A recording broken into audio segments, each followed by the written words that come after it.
Bonjour et bienvenue dans cette capsule numéro 30, qui est la seconde partie consacrée au corps social.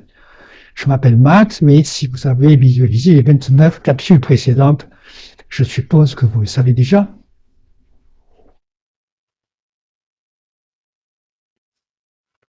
Les forces nationales, forces armées, compétition ou bodybuilding sont autant de mises en scène de la force et de l'action dans le corps social. Toutes font écho à la phrase culte de Star Wars, que la force soit avec toi. Elles ont en commun la glorification de la puissance physique et psychique. Tout le monde veut la force de son côté.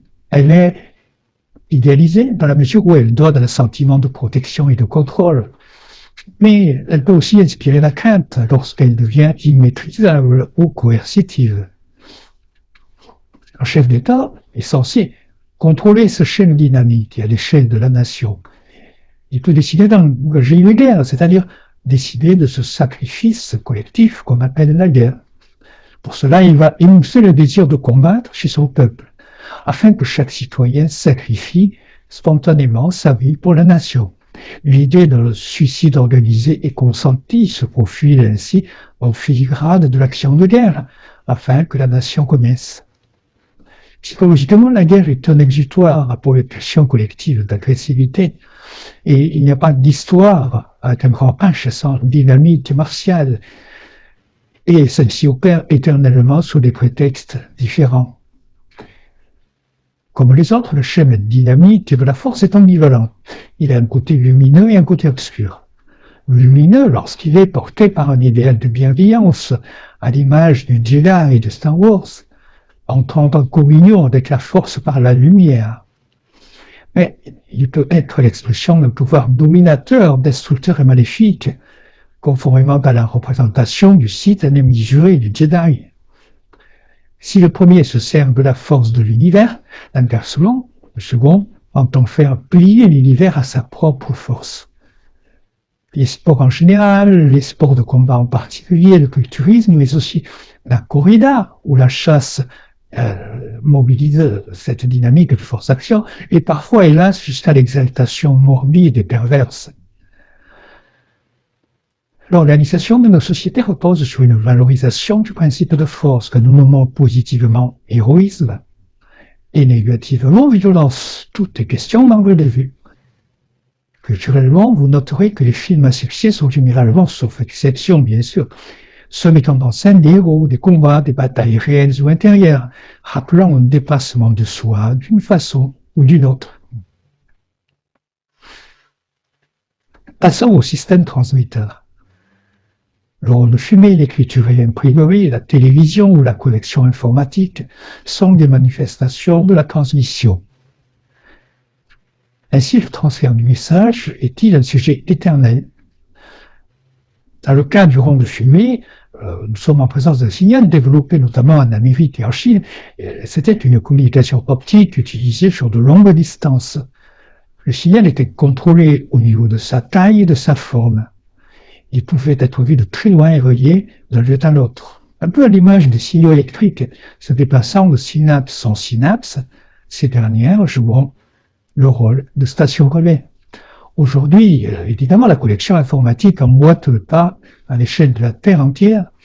Ce sont des quantités astronomiques d'informations et de messages qui circulent chaque seconde dans ce qui ressemble à un gigantesque système nerveux planétaire. Et cet acte de liaison n'est pas sans analogie avec le système nerveux.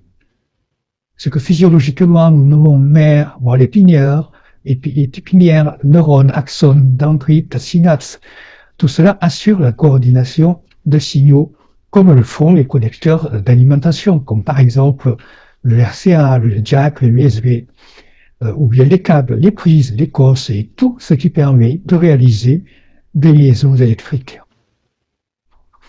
En résumé, ce que cette transmission du signal nous donne à penser, c'est que ça se fasse par un rond de fumée, par le langage morse, par onde radio, ou autrement, tout ceci n'est qu'un détail.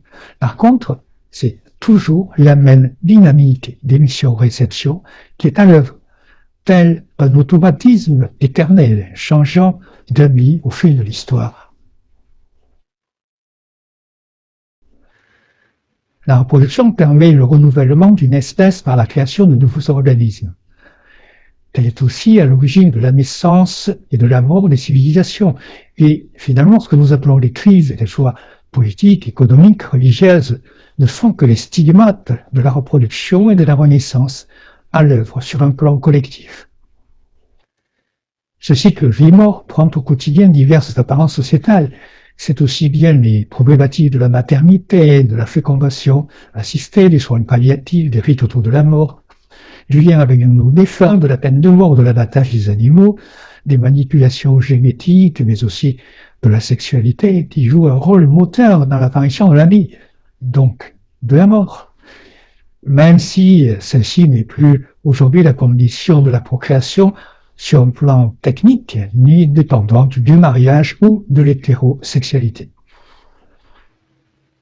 La naissance est à l'origine de rites et coutumes différents. Pour les uns, l'accouchement sera entouré de rituels d'incantation et amulettes. Pour les autres, il sera l'occasion de cadeaux ou de préparation d'un trousseau. Parfois, le placenta sera enterré, parfois l'enfant sera baptisé, etc., etc. Il y a beaucoup de scénarios différents.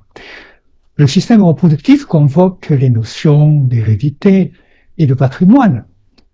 L'information génétique contenue dans les cellules transmet des caractères héréditaires comme la couleur de la peau, celle des yeux, éventuellement des pathologies aussi physiques et mentales.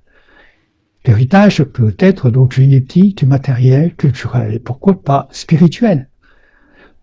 Quant aux manipulations génétiques qui tentent de rallonger le temps de la vie et de repousser l'âge du départ, voulant faire un nouvel homme augmenté ou du clonage tous azimuts, elles sont en corrélation avec le schéma reproducteur.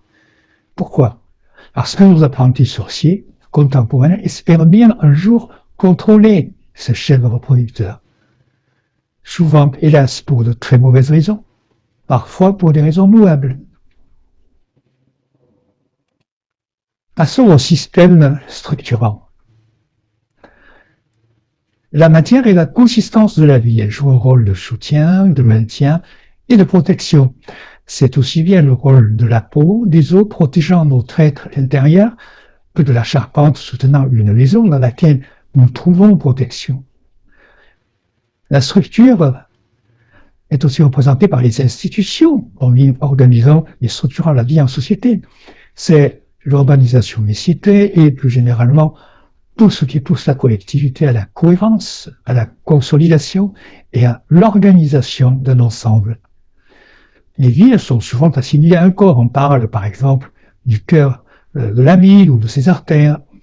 La structure urbanistique, les murs, les colonnes, les poutres et les voûtes assument la même fonction que l'ossature des cartilages d'un être humain. D'ailleurs, si l'ossature peut croître, les villes peuvent s'étendre. Si l'ossature peut être à un moment donné fragilisée, les cités peuvent, elles aussi, disparaître. Les murs de nos maisons nous protègent et nous soutiennent aussi sûrement que l'exosquelette constitue l'armature de l'insecte ou le squelette celui d'un humain. D'ailleurs, les architectes s'inspirent parfois de la nature en mettant des armatures de différents matériaux rappelant les carapaces ou les structures extérieures des animaux.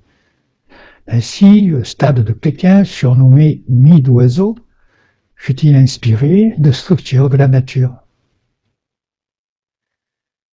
Si les tunnels ne sont pas nos intestins, si les artères urbaines ne sont pas nos vaisseaux sanguins, et si les bâtiments ne sont pas nos os, vous l'avez compris, ils le sont d'un point de vue analogique et métaphorique et dynamique.